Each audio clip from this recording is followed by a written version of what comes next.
I'm that girl who is so glad that we could be together once again to be able to have a little chit chat.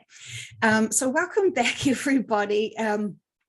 Fun times. So, I asked my teams, how are you all processing this session where we were able to bring together a collective to be able to give them some epiphanies, to be able to see things from a bigger perspective and consider new choices to empower all. Very exciting. And we have seen some extraordinary events already that have been unfolding quite rapidly as there is more disclosures coming out to mainstream public and a whole lot of fun stuff. So anyone that still thinks that there is nothing that's tangible and provable, okay.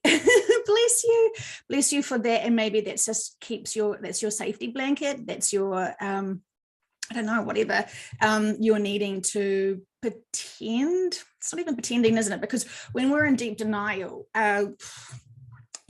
nothing will get us to notice. We've had quite a few sessions where certain family members even are very confused and disorientated, even when they are approaching a new planet to land on. So, there is lots of levels of processing, and that is all fine, right? Like, we can totally respect everyone. It takes a long time to process this information. We would never sit beside someone who's stuffing their faces at a smorgasbord and like yell at them and be frustrated, eat more, eat faster, go, go, go, go, go, because they're going to get digestion, right? And so we want everyone to savor the experiences, savor the meal, and be able to just go at their own pace. Remembering those people who are supposed to go faster to be able to help this and be able to support more. While yes, you're allowed to go at your own pace, your teams will be shaking you, dragging you, almost taking you hostage to be able to be of service. And if you keep finding that you are disempowering yourselves and others, there is something that will definitely be occurring to help with that. So I asked them, how is everyone processing this? And they said this, which is really hilarious. So whoever this is, bless you on your journey. Bless you on your journey. So there is someone who is listening to this and scathing and still heavily judging the reptilians, right? That's a choice, but it's lowering your vibration. So that's not really helping you, is it? But we see lots of people not doing things to help themselves. So they just were saying to me this. I'm kind of like resisting to share it because it feels this, so I'm not telling on anyone, but your teams would like you to have a bigger perspective, please, because you're still missing some key elements. And so what they're trying to say is there are some hypocrites. There are some hypocrites out there listening. While you are eating and consuming chicken and their eggs, they are reptilian. You are literally doing what you are judging those other species, that other collectives have been doing. They were eating, they were feeding, they were needing to, what they were assuming is nourish the body. And so lots of you are gasping now while you're eating your chicken burgers with your omelets and all that sort of stuff, right? So now you're saying, well, I didn't know that was reptilian. I didn't think about that. That's just, I bought it from the supermarket. It's the supermarket's fault, or it's the farmer's fault, blah, blah, blah, blah, blah, someone else's fault, right? But now you know, what choices are you going to make? Interesting, right? Don't want to change my eating habits. Maybe I'll just forgive the reptilians. Sorry, it's still early morning for me and it's Saturday. I just fogged up my glasses, and this is why we don't wear masks. Yes, I'm still on that little rampage, aren't I? With much love, but I still haven't worn a mask yet, and I will not be wearing a mask. Not because I'm trying to be, the Antichrist. Because that's another hobby I do just on Easter. Oh, that's coming up too. That's very interesting. So anyway, sorry. Yeah, so anyway, some people are still judging the reptilians for certain things. And while we can love all, we definitely do not need to love all behaviors, right? I know lots of good, valid people who are still choosing to make really disempowering choices for themselves and others. And we can just observe that. But I've known people who are still looping over certain things. I've known them for years, and they're still got this one thorn on their sides that they think they can just focus on. This is my biggest priority. This is my one big thing. Damn the whole other rest of the world. There is this one little priority that I must focus on, and I will just ignore everything else. Because there's this one little thing I just refuse to be able to see from a bigger perspective. And so they just keep distracting themselves with this tiny little thing. And even if you give them all of the answers in the metaphysical perspective of what that thing is and why, they don't want to hear it, right? No. It's just like when people don't want to be fixed, not the right word, sorry. When people don't want to be healed for certain things, right? Because sometimes being sick or having an issue is great. It's like a badge of honor. They get so much attention from it. It's so fantastic. It feeds their egos, makes them feel special, makes other people give them attention and all this sort of stuff. So when you offer, hey, let's have a session and be able to find out the purpose of it and see if that can be helped or healed from you. No, not my precious. This is really important because they've got so much attention. It works for them. It serves them. Right. So it's really interesting that they're very, very, very attached in many ways to certain things. So, it could be a family member that they need to, I always used to have this thing, I'm going to just sidetrack. I always used to have this thing where I watched a few people in my life who were either looking after the elderly or looking after disabled people. And their agenda was not to truly serve their clients or their people or their family members at all. It was never about actually supporting that person who was disabled or was elderly or whatever. It was more like, look at me. I'm amazing because I'm helping that person. I don't really care about that person or care for that person enough. Don't even really value them or respect them. That's such a pain in my neck, a thorn in my side, blah, blah, blah, blah, blah, blah, blah, blah, blah. But every time I'll talk to you, I'll remind you how much of a good Samaritan and humanitarian I am. And they will repeat this. I'm this person. I'm this caregiver. I'm this, because again, that gives them attention because many people are like, oh my gosh, you're an angel on earth for doing that and putting up with that person. And it's so interesting because I've heard people say, yeah, I'm this, I do this work for this person, I'm a caregiver, I'm blah, blah, blah, blah, blah, blah, blah, blah, blah. And then if you don't give them enough attention, like you're amazing, you're a goddess, you're a gift to humanity, blah, blah, blah. If you don't praise them instantly, then they will start telling you how terrible that person is that they're helping. Because they want you to really hear how huge this is that they are doing this work. And, so you can just listen to them talking but basically trying to get you to honor them and praise them for a job that they get paid. It's their choice to do that work. And the more that they bag that person, the more that they disrespect that person, you almost feel sorry for the person that is being helped and cared for. And we've also known, not always, but we've also known that often caregivers have got, every industry, there's always a perv, right? Unfortunately, there's always a pervert in every industry. So they'll have other hidden agendas and other, distasteful choices from a various scale of things. And there is really no industry that has been protected or exempt from other people, bad people's choices, or not bad people, because not everyone's truly bad, but their choices are definitely bad.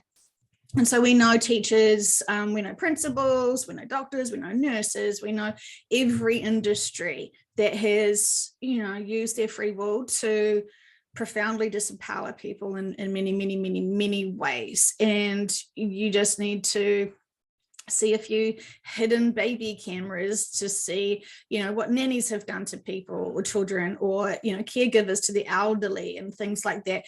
I mean, when I see that sort of stuff, definitely don't search for that sort of stuff. But when I have seen that, it's so dreadful, because you think, here are these elderly people that can't even speak for themselves anymore. Their body is breaking down, and they're in these retirement homes, and someone's like fiddling with their bodies or beating their bodies or something, you know, like it's just so yuck what people have gone through. And at this point, you sort of really hope that that was life contracts for whatever horrible reasons that makes it all worthwhile and justifiable. But, you know, we also know that lots of things happen against our hopes and wishes. And I sort of think, well, where was their teams there? And they're saying lots of these things where people are abused, their soul is removed from the body and sort of like put into like a little timeout bubble. So people who have had like near-death experiences have come back into the body, or people have been raped, for example, brutally raped. It's interesting because they you know, they will either leave the body before the event actually occurs, so it kind of doesn't damage it. So the subconscious is there watching this. And if you are supposed to learn this lesson, often it is, if you're raped, you are supposed to then get hold that person accountable and make them go through the systems to be able to, because it's not the first time or something like, you know, there's always bigger things, bigger things. But often victims don't speak up. Victims don't speak out. I know lots of clients who have asked about their other practitioners or their whatever gurus that they have gone to, and their own subconscious said, oh, they're full of shit, utter full of ego and bullshit. And then I sort of think, I wonder what the client's going to do with that information. They never call them out, that's for sure, because that would be awkward conversation. And, you know, they just keep paying money to them and just keep pretending that they're somehow legitimate now. Awkward, you know, choices and all. So where are they wanting us to focus on today? Mental health seems to be a big one, of trying to understand what mental health is. And what we were sort of exploring a bit with the reptilians who were getting people addicted to drugs, there was something really big that happened, and it seems to be consistent, but obviously it's not going to be always the case. But sexual rape as a young child, or sexual abuse to some degree, when they have that at an earlier age, it kind of does impact them, and they're supposed to either be holding that person accountable and having them actually have to deal with their consequences. But as I said before, most victims don't get listened to, or don't get believed, or get shut down, or get so in shock they can't express, especially if they're very little children. Anyway, so they will find their way into heavy drugs.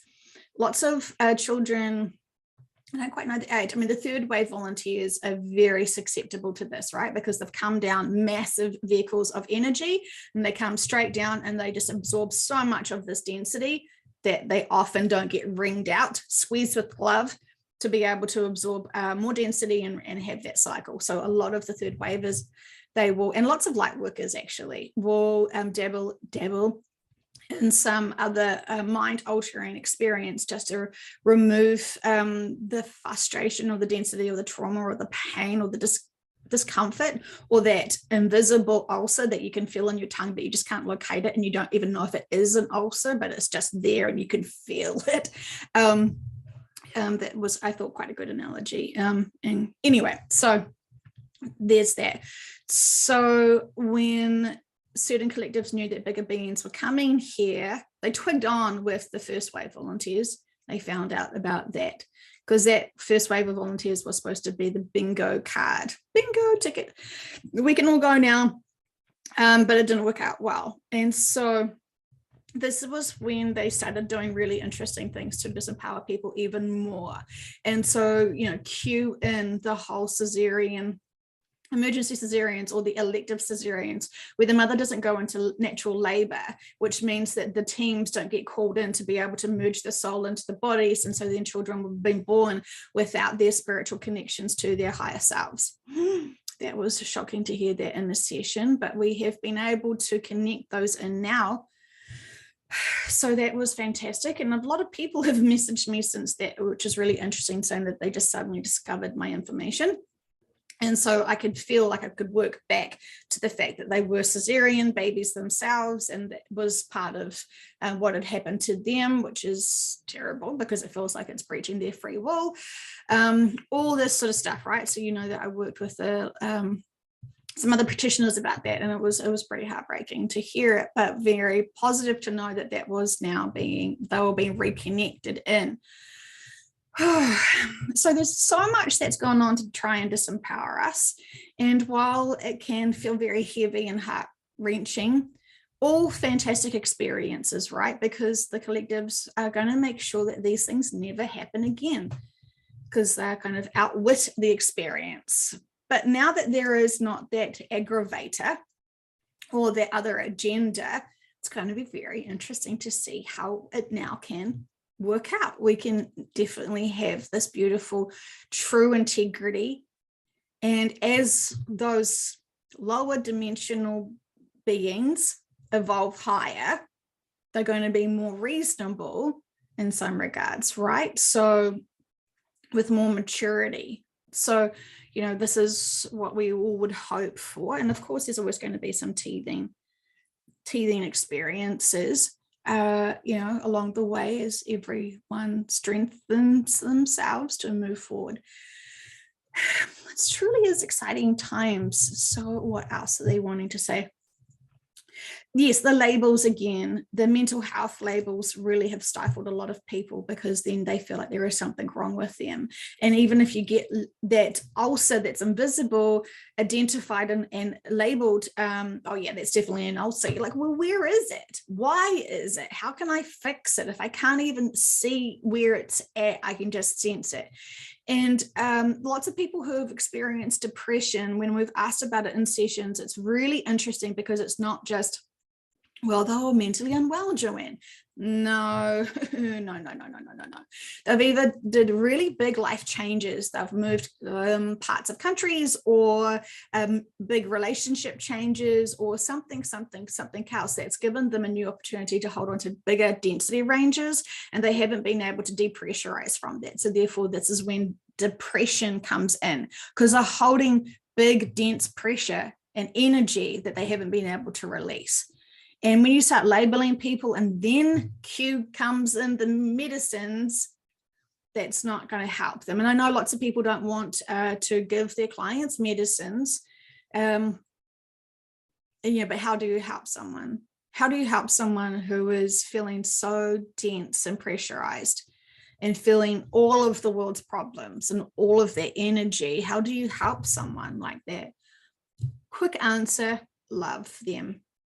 Truly respect them, truly honor their journey, make them feel like they're valid again. So it's super important to remember that we are all equals and that we're all one. And when you truly try to support and love someone, you're truly trying to support and love self. If you're trying to use your job role as some sort of ego boost, then you have got inner work to do to be able to humble yourself and know that you're just being of service like all of us. And so it seems like some people have got lots of insecurities, and so they still need to have labels to be able to promote how good they are in this world, when we should be showing the world how good we are. You know, words are cheap, but actions are profound. And so it's about the actions that we do. What are we really doing? You know, actions speak louder than words. We all have heard this before. It's one of my favorite sayings. And so this is what I was sort of talking about yesterday with spiritual tourists, right? They love the words, they love the labels, they love, you know, blah, blah, blah, blah, blah, blah, blah, blah, blah. But yet when they stop talking about how spiritual they are, and then start talking about daily life and their routines, and then they start going into those little things that are really big for them, and they don't have a spiritual perspective on it or a metaphysical perspective on it, and have there's no substance there. Of course you can just see, well, hopefully they can apply their spiritual ego to actually their spiritual life, the way of their lives, right? So it's super significant, super important, super fantastic times, super, super fantastic times. And it is so exciting. It is so exciting moving forward. And so if we can just focus on the positive, focus on the true things that give you excitement and joy, and follow that.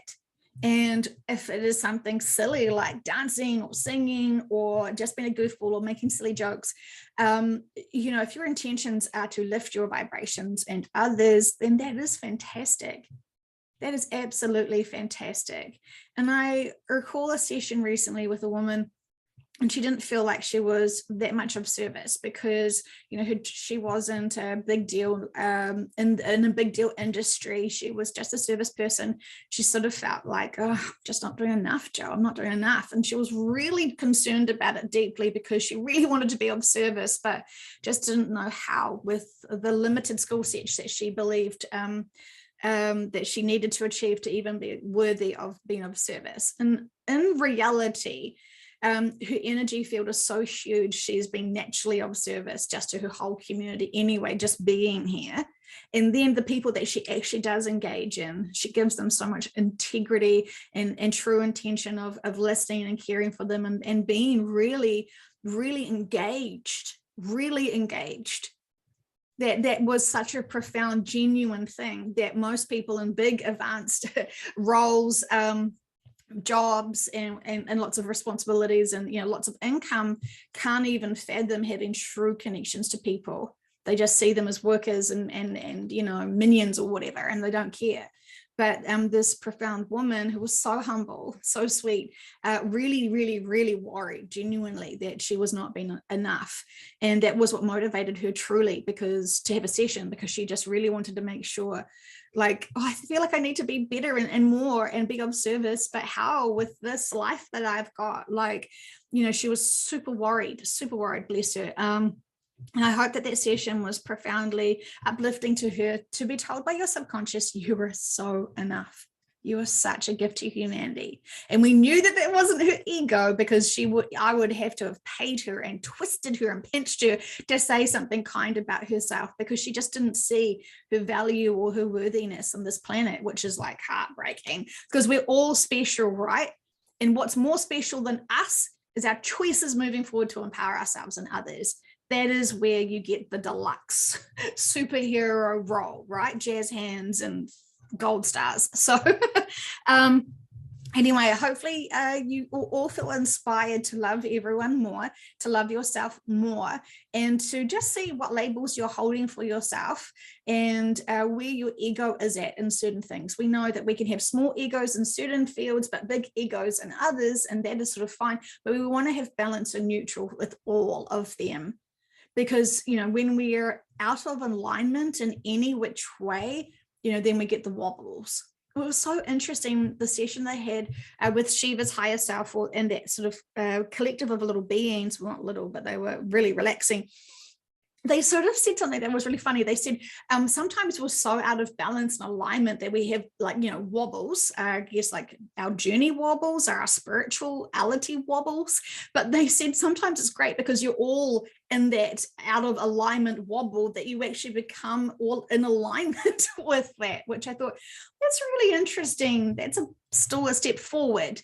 Right. So it sort of seems like sometimes humanity is supposed to, grow in this one direction of empowerment, but it sort of seems like we have these bigger wobbles to certain things. I guess all those people that are afraid of, the war in Ukraine, for example, and they're confused about what's going on there. All of these light workers who are so deeply compassionate to the images that they are being projected to believe is true. they're all spinning out of that wobble, worried about World War III and how it's going to impact them. But you're all doing it all together, that you've created this out of alignment wobble for your growth and your journey. But because there's so much of you, you've come into unity with that, which is very interesting. So maybe, for example, if you are focusing on certain content like spirituality or something as a hobby, and your other friends are not focused on that because they're worried about something else, to have this now new one thing, this one issue, this one drama to all align yourselves with, to be in wobble mode over that potential threat of the nuclear war or something that's going on. You've all found unity again because you're all talking about the same drama, and so you're all spinning, which is fine, but you're all finding each other again to create conversations and community again, and be able to reconnect. So you can all, come together with your broken hearts for the children of Ukraine, and be able to experience, being distracted with other stuff. And that has maybe been sticking points for you in the past in your relationships, to be able to find, a commonality again to worry about and be in fear together with. So it's very, very, very interesting. My choice as always is to ask in metaphysical sessions the bigger perspective of it. And again, it is like with the number 6 or 9, right? So there is, I can see a 6. So yeah, I can see a 6, you'll be able to see a 9, and then someone else will see like a G or something, like it's all about perspectives, right? And so this is really important to understand,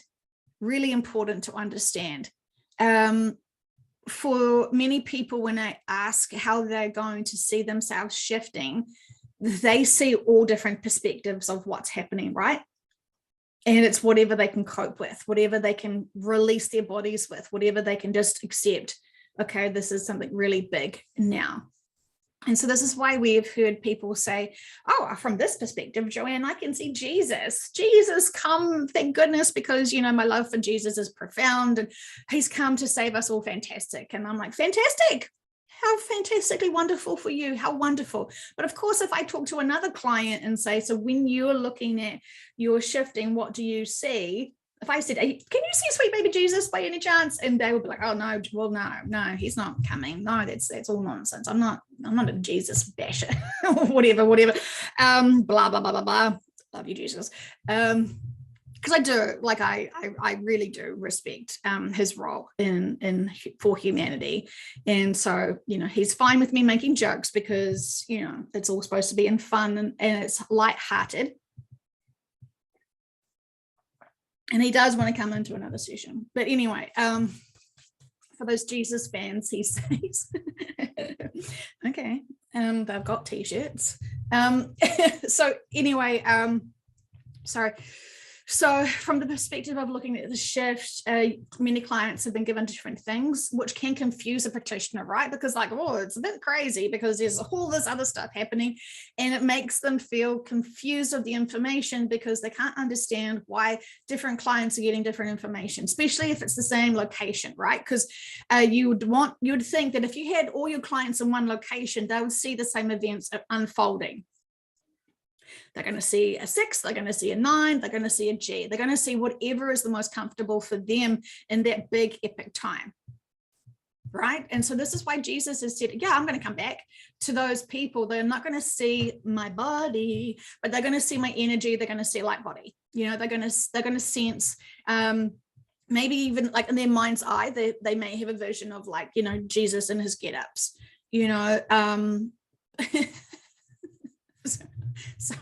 sorry, distracted.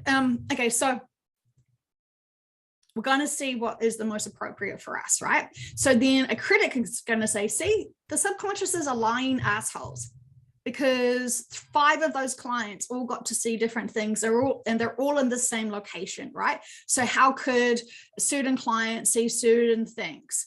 So which means, you know, in conclusion, these sessions and subconsciouses, you know, align whore. And I'm not going to buy into any of it. And I'm just going to be really comfortable, you know, in my perspective of what's going on for the world and how we can heal the world. And I'm already on the new earth here, blah, blah, blah, blah, blah. Very cool. Okay. So we don't really care what people want to hold on to in their belief systems, as long as they have hope and can raise their vibrations, right? And not hold on to density and try to be somewhat of a good person, to be kind to themselves and kind to others. You know, like that's what we'd at least hope in this kind of day and age, you know? But, you know, that's a Santa's list, isn't it, of hopes and dreams. So it's really interesting when we hear different things from different clients. The best thing is for any practitioner is to have a client that can visually see things in sessions. And they're kind of rare. They are kind of rare, and it's really exciting. So when you do get someone that has visuals, it's very, very, very cool. Very cool. And so anyway, I'm feeling like I'm on this, feel like that's enough. So that's enough. I keep saying that there is so much amazing things that come out of sessions that always intrigue me and kind of excite me to like learn more, to be able to understand why those 5 people can see 5 different things. And again, it's all about perspectives. What is the most comfortable? And so therefore we must respect each individual session for their clients, because that's what they could handle at the time. That's what they needed at the time. And what freaking ego bullshit fucking asshole would not respect what the subconscious is saying through the client? Okay, especially if it's someone else's session. If it's, you know, like if it's not your own session, you have zero aspects to judge that session. We can listen to sessions and be like listening to it like subconscious, conscious mind, subconscious, conscious mind. We can hear it. We can hear if where the level of that trance for that client is very easily. But again, do we expect that we should be shoving higher information into everyone's sessions from the clients, from the subconscious to stuff it in? You know, a good practitioner will be able to help support that client in the best way possible. You know, it's a hard work. It's hard work. Lots of people jump into these practitioner roles thinking it's going to be so easy, but you again have to actually care truly for your client. And remove all of your own needs and desires. Have your own sessions for your own needs and desires, but don't use your clients for that. And I think that's where lots of practitioners go wrong, because they thought, oh, that's what Dolores did. She made millions of dollars by using her clients. I'll do the same thing.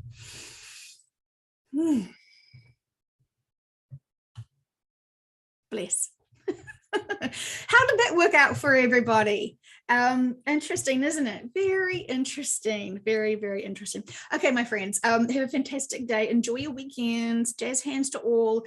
Much love to all. Empower yourselves with the water. Get up now. Grab a big glass of water. Send it love and healing and jazz hands. And yeah, have a fantastic day. And much love to you and all of your family and all of your friends, because you all deserve it.